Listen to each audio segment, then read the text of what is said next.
Good morning friends. तो friends, हम लोग टाइप ऑफ फाइनेंसिंग पढ़ रहे थे। अब टाइप्स ऑफ फाइनेंसिंग में हम लोग अगला कॉन्सेप्ट पढ़ते हैं। ठीक है, ये कॉन्सेप्ट है venture capital. Venture capital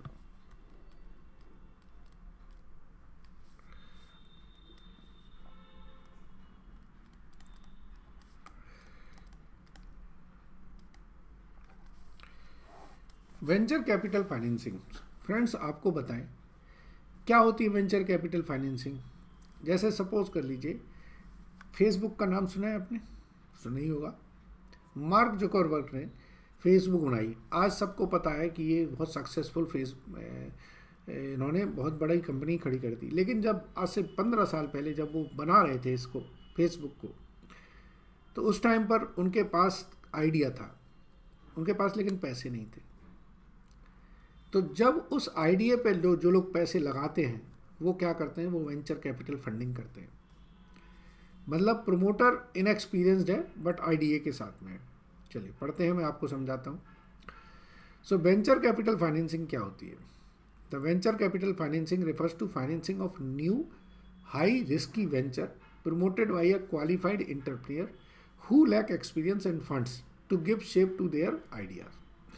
In broader sense, under venture capital financing, make investment to purchase equity or debt securities from inexperienced entrepreneurs who undertake highly risky ventures with a potential of success. So characteristic क्या है इसके समझ लीजिए। Venture capital financing के characteristic, some of the characteristic are, it is basically an equity finance in new company. तो एक तो venture capital में नई कंपनी खुली होगी और उसकी इक्विटी बिकेगी। It can be viewed as a long term investment in growth oriented small medium firm. Apart from providing funds, the investor also provide support in the forms of sales strategy, business networking and management expertise, enabling the growth of the entrepreneurs. Venture capital financing के जो methods हैं वो देख लीजिए। एक है equity financing. Equity financing में वो क्या करेंगे, जो इन्वेस्टर्स हैं वो उस कंपनी की इक्विटी ले लेंगे।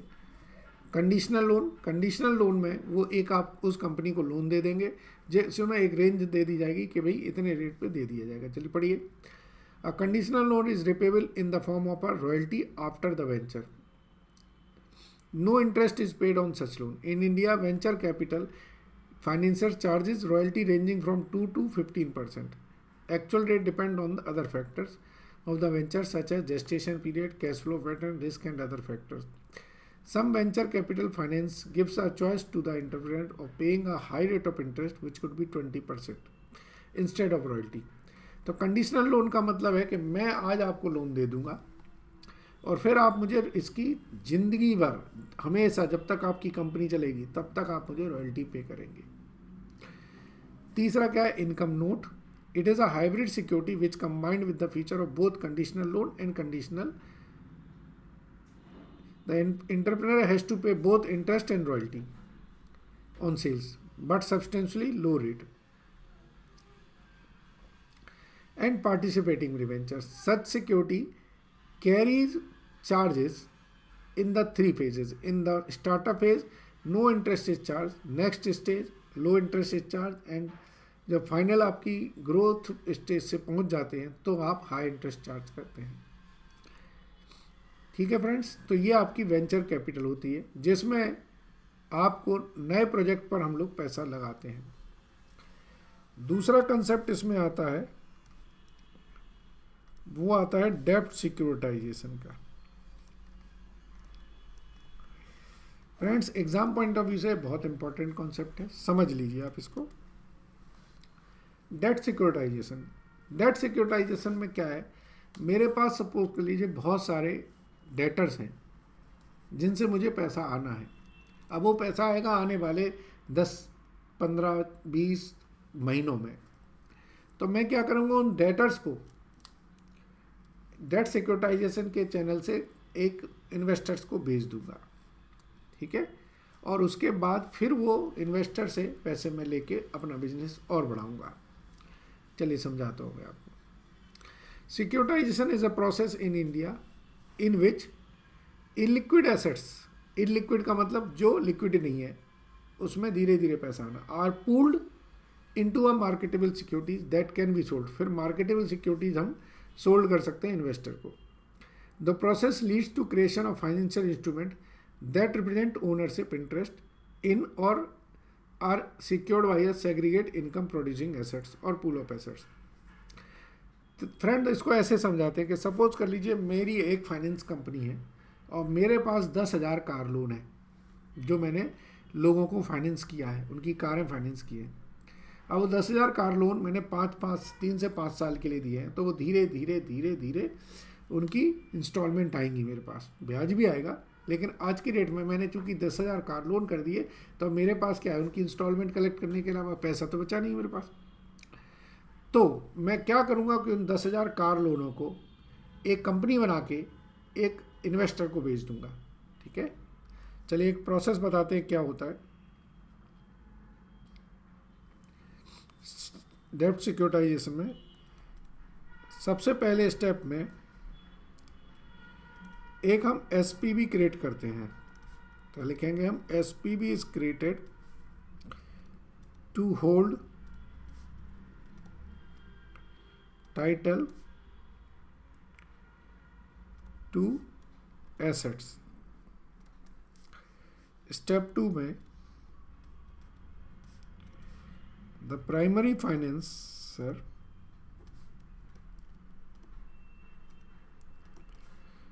और जो लीगल ओनर है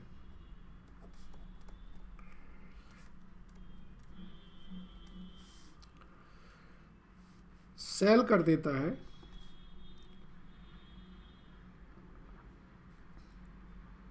ये जो एसेट्स हैं या टाइटल है टू एसपीबी। स्टेप 3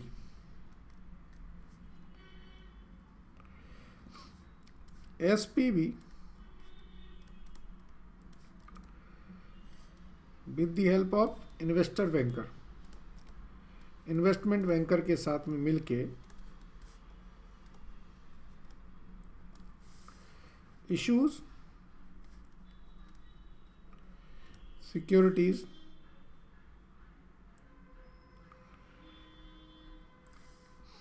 फिर जब सिक्योरिटी इशू करेगा तो पैसा एसपीबी के पास आ जाएगा।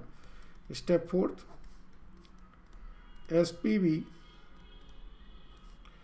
पेज, ये जो रहता है प्राइमरी फाइनेंसर, इसी को हम ओरिजिनेटर बोलते हैं, पेज द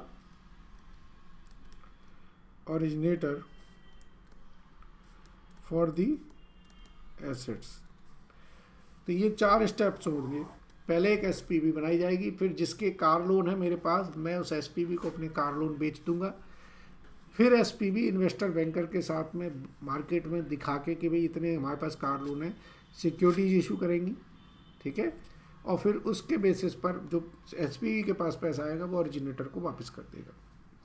तो क्या किया हमने, हमारे जो इलिक्विड फंड्स थे उनको हमने फाइनेंस करा लिया। ठीक है ना। चलिए नेक्स्ट कॉन्सेप्ट आपका है लीज फाइनेंसिंग का। फ्रेंड्स लीज फाइनेंसिंग आपका बहुत इंपॉर्टेंट कॉन्सेप्ट है। आपने पहले भी मैंने प्रैक्टिकल में इसको एक पूरा चैप्टर ही कराया है। सो लीज फाइनेंसिंग में आपको पता है लीज फाइनेंसिंग 2 तरीके से होती है। एक आपकी होती है ऑपरेटिंग लीज और एक होती है आपकी फाइनेंस लीज। फायदा ये होता है लीज फाइनेंसिंग में कि जो एसेट्स है did not show in lessee books, हमारी बुक्स में शो नहीं होती है एसेट्स। तो हमारी बैलेंस शीट में जो एसेट्स हैं वो दिखाती नहीं है, क्योंकि हमने तो किराए पे ले रखी होती है। ठीक है ना। तो ये लीज फाइनेंसिंग का है।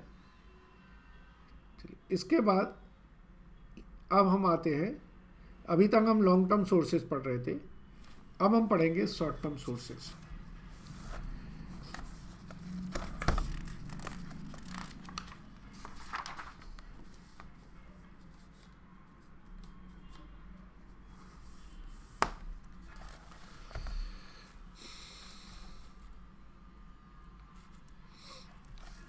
यस फ्रेंड्स,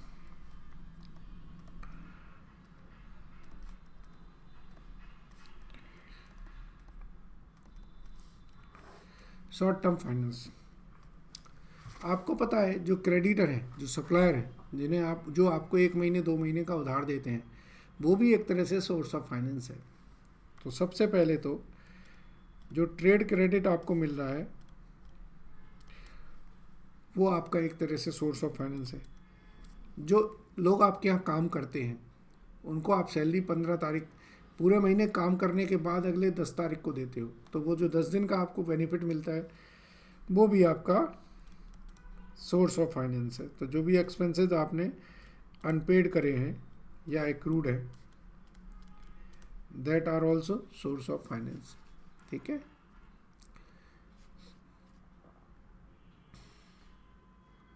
फिर आपका कस्टमर से एडवांस मिल जाता है, आप उस पर लोन थोड़ी देते हो, ब्याज थोड़ी देते हो। फोर्थ है commercial paper. Exam point of view से ये कॉमर्शियल पेपर इम्पॉर्टेंट है। क्या होता है कॉमर्शियल पेपर? रिलायंस है, मुकेश अंबानी ने साइन करके एक पेपर प्रो नोट दे दिया कि भाई मैं आपको गारंटी दे रहा हूँ, तो आप उसको लोन दोगे कि नहीं दोगे? तो देखिए, अ commercial paper is a unsecured money market instrument issued in the form of pro note. The reserve bank of India है in India introduced the commercial paper in 1989 with a view to enabling highly rated corporate borrower to diversify their source of short-term borrowing and to provide an additional instrument to investor। तो उन्होंने कहा जो बड़ी अच्छी companies हैं, टाटा जैसी companies हैं, उनको एक उन्होंने ऑप्शन दिया कि ठीक है आप शॉर्ट टर्म बोरिंग और इस तरीके से भी कर सकते हैं, और इन्वेस्टर को ऑप्शन दिया कि आप हाई रेट पर इन्वेस्ट मतलब रिटर्न पा सकते हैं। चलिए, अगला सोर्स ऑफ फाइनेंसिंग है आपकी treasury bill. Treasury bills basically क्या है? ये आपकी गवर्नमेंट सिक्योरिटीज़ होती हैं, ठीक है, जो गवर्नमेंट इशू करती है। फिर है सर्टिफिकेट ऑफ डिपॉजिट। ये सेविंग सर्टिफिकेट्स हैं जो 15 दिन के लिए इशू किए जाते हैं, 15 दिन या इससे कम ज़्यादा के लिए। अब आ जाता है आपका बैंक फाइनेंस। तो 5वें नंबर पे हम लिखेंगे ट्रेजरी बिल। ट्रेजरी बिल आपको गवर्नमेंट इशू कर रही है। 6वें पे आ जाते हैं सर्टिफिकेट ऑफ डिपॉजिट, और 7वें पे आ जाता है आपका बैंक एडवांस। और जो बैंक एडवांस है शॉर्ट टर्म में, उसमें कई होते हैं, जैसे कि वर्किंग कैपिटल है, कैश क्रेडिट है, ओवरड्राफ्ट है। चलिए, तो एक तो हो गया short term loan.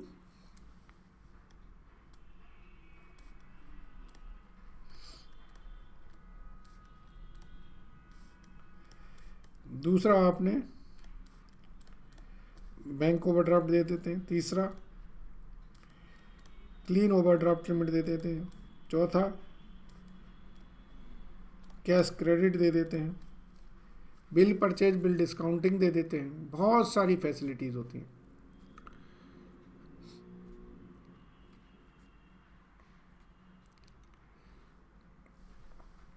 Advance against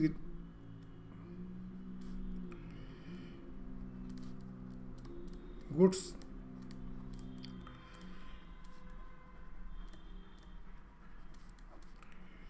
जो बिल्स ऑफ एक्सचेंज की डिस्काउंटिंग होती है वो भी आपकी इसमें आती है। फिर है एक्सपोर्ट ट्रेड के लिए बैंक फंड करते हैं। एक्सपोर्ट ट्रेड में आपको बता दें FG, export finance. Export finance में क्या होता है? आपके पास एक्सपोर्ट का ऑर्डर है कि आपको ये प्रोडक्ट बना के एक्सपोर्ट करना है, तो जैसे ही आपके पास कंफर्म्ड ऑर्डर आता है, बैंक को पता है कि आपके पास मान लीजिए $1 लाख का ऑर्डर है, तो बैंक उसके बेसिस पर आपको लोन दे देती है। इसमें दो तरीके के लोन होते हैं। एक होता है प्री शिपमेंट। प्री शिपमेंट का मतलब है आपके मटेरियल भेजने से पहले के जो खर्चे होते हैं उसके लिए होता है, जिसमें आपका मटेरियल परचेज करना, प्रोडक्शन करना, पैकिंग करनी, डिलीवरी करना, सब इसमें इंक्लूड होता है। दूसरा इसी में आता है फिर पोस्ट शिपमेंट। आपने शिपमेंट भेज दी, वो 15, 20, 50, 30 डेज में या 1 डेज में डेस्टिनेशन पे पहुंचेगी। उसके बाद वहाँ पे वो चेकिंग करेंगे, चेकिंग करने के बाद वो डिलीवरी लेंगे और फिर आपकी पेमेंट करेंगे। तो तब तक वो पैसा जो ज़रूरत है उस पैसे के लिए बैंक आपको फंड देता है। फिर पैकिंग क्रेडिट्स लोन आते हैं। तो पैकिंग क्रेडिट में भी 3 तरीके के लोन दिए इन्होंने, 4 तरीके के। क्लीन पैकिंग क्रेडिट, ठीक है ना, packing credit against hypothecation of goods, packing credit against pledge of goods and ECGC guarantee के अगेंस्ट में। फिर आते हैं पोस्ट शिपमेंट में, आपके परचेज और डिस्काउंटिंग के फॉर्म में दे देते हैं, ईसीजीसी के बारे में दे देते हैं, या advance against export bill send for collection. हमने एक्सपोर्ट बिल रेज किया, कलेक्शन होगी तब तक के लिए एडवांस दे देंगे। तो ये प्री एंड पोस्ट शिपमेंट के फॉर्मेट दिए हैं। फिर आ जाता है आपका अगला सोर्स में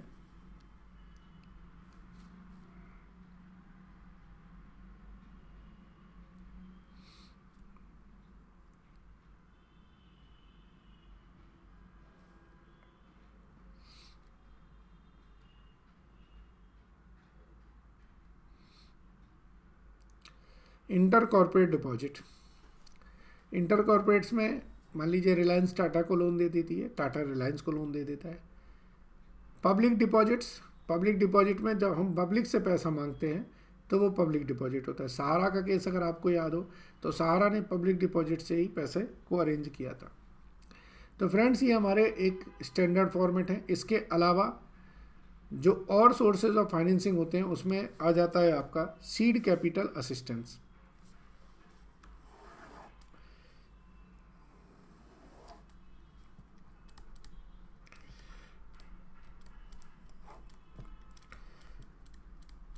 सीड कैपिटल, सीड का मतलब ही क्या होता है? बीज, स्टार्टिंग। तो स्टार्टिंग में जो पैसा लगाना है, जब उस पैसे को फाइनेंसिंग होती है तो वो सीड कैपिटल असिस्टेंस कहलाती है। पढ़िए, the seed capital assistant scheme is design by the IDBI for professionally and technically qualified entrepreneur and for the person possessing relevant experience, skills and entrepreneurial traits but lack adequate finance। मेरे पास सब कुछ है, technical knowledge है, सब कुछ है, पैसे नहीं है। So all the project eligible for financial assistance from IDBI directly or indirectly through refinance are eligible under this scheme। So seed capital assistance is interest free but carries a service charge of 1% per annum for the first 5 years and at increasing rate thereafter। However, IDBI will have the option to charge interest at such age as may be determined by IDBI on the loan। Okay? Seed finance capital assistance क्या है? जो starting की capital लगाने के लिए पैसा दिया जाता है, that is called seed capital assistance. फिर है इंटरनल एक्यूरल्स, जो आप पैसा अपने पास रख लेते हैं वो इंटरनल एक्यूरल्स आती हैं। अनसिक्योर्ड लोन, आपने अपने भाइयों से, दोस्तों से, रिलेटिव से, डायरेक्टर से और अपनी ग्रुप कंपनी से जो पैसे ले रखे हैं वो अनसिक्योर्ड लोन में आते हैं। डेफर्ड पेमेंट गारंटीज, कई बार सप्लायर्स होते हैं वो कहते हैं ठीक है आप हमें इंस्टॉलमेंट में पेमेंट कर दीजिए। कैपिटल इंसेंटिव्स, कैपिटल इंसेंटिव्स में आपको गवर्नमेंट फैसिलिटी देती है, सब्सिडी देती है। अगर आप नॉर्थ ईस्ट में कहीं पर कोई प्रोजेक्ट लगा रहे हैं तो गवर्नमेंट आपको एक लमसम सब्सिडी देगी, वो भी एक तरह से सोर्स ऑफ फाइनेंस होता है। फिर आता है deep discount bond. Deep discount bond का मतलब है कि आपको इनिशियल में जो बॉन्ड इशू किए जाएंगे वो कम प्राइस पे इशू किए जाएंगे, बाद में मैच्योरिटी बढ़ जाएगी। जैसे सपोज के लिए 1000 रुपये का बॉन्ड है तो इशू कर देंगे 650 रुपीज़ पे और आफ्टर 5 ईयर्स आपको 1000 मिल जाएंगे। इसके बाद secured premium notes. Secured premium note is issued along with a detachable warrant and is redeemable after a period of 4 to 7 years। ठीक है। फिर zero interest bond, zero coupon bond, option bond, inflation bonds, floating rate bonds, ये सारे bonds के ही types हैं जो आपको दिखाए जा रहे हैं। चलिए फ्रेंड्स,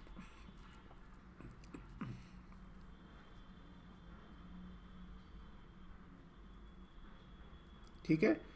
नेक्स्ट लेक्चर में हम लोग इंटरनेशनल फाइनेंसिंग के कॉन्सेप्ट को समझेंगे। देखिए, ठीक है, चलिए।